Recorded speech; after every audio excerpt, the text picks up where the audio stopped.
All right, my speech today is going to be about suicide prevention, and this is my audience.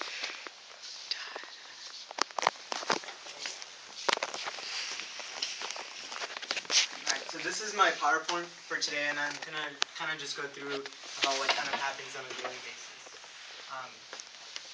More and more in today's society, in the Army and in other military forces, suicide has been increasing greatly since the war has began.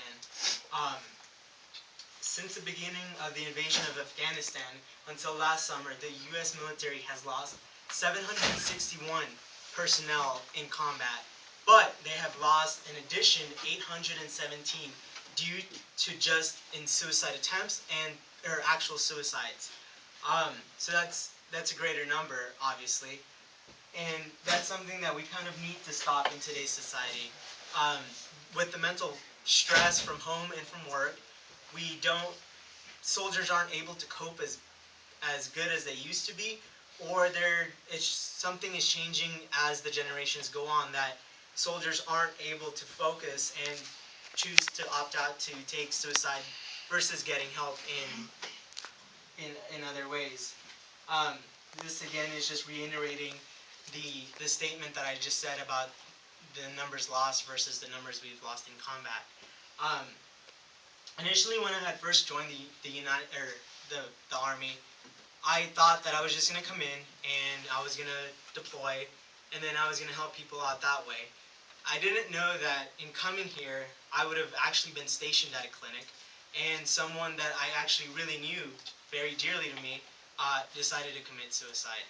It's just something that you don't expect. It comes out of nowhere, and it can happen to anyone at any time. For us, it was just one day. It was bright and sunny outside, and now he's not with us anymore. So, some indicators that someone might be at risk of committing suicide is one. Usually, they try to attempt suicide. Most people, their intentions is not to die. It's just to get help in one form or another.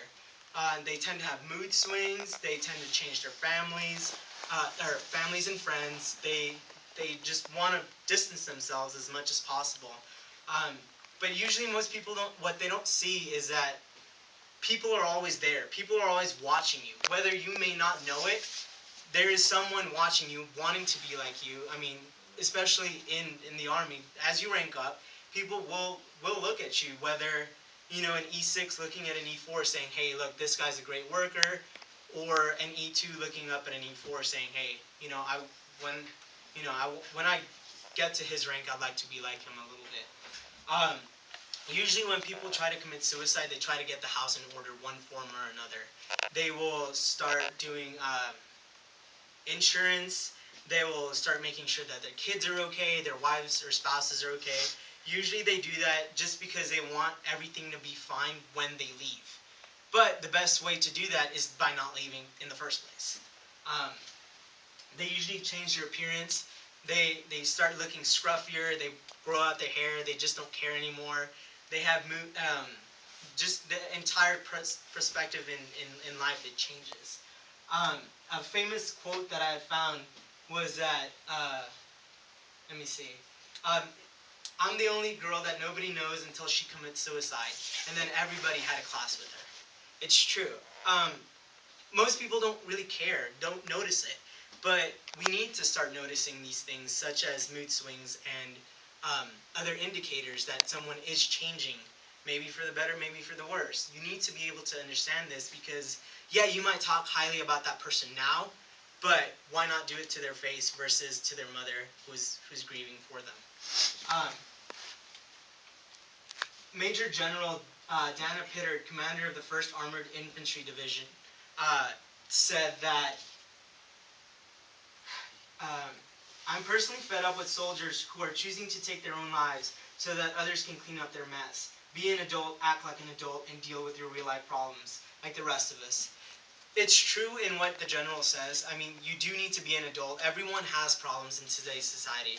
No matter who you are, you can be, the richest billionaire out there, or you can be poor as dirt. But everyone's gonna have problems.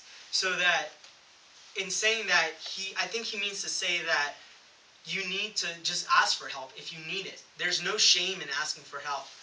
Better to ask help now than your mother having to ask somebody else for help because she's trying to cope with your from the loss of you. Another quote that I had found was that suicide arrives at the conclusion that what he is seeking does not exist. The seeker concludes that what he has not yet looked in the right place. Most people, when they're down, depressed, which happens to everyone in today's society, we feel like that's the end of the world, that there's nothing else that we can do. But there's always something else that we can do. There's, your chain of command will always help you out. Your mother, your friends, yourself even. You can just talk to you can advise yourself not to do such things like that. There's I don't like it, but there is medication out there for those who do need help. Because like me, I don't feel like taking medication will help. But I mean, if it does for you, then go ahead and whatever does it so you do not commit suicide. That's the best way. So just to kind of reiterate what I've been saying is that suicide can happen to anyone at any place at any time. There's no ideal place for someone to commit suicide. There's no ideal situation in someone committing suicide. It can happen differently for me to want to commit suicide versus someone else who may find a different reason to commit suicide. But in the end, there's always help, and you can always there's always outlets out there for you guys. So thank you, and I hope you guys enjoyed my final speech. Thanks. He should get an A. Good job, man. Good job. You should have gone.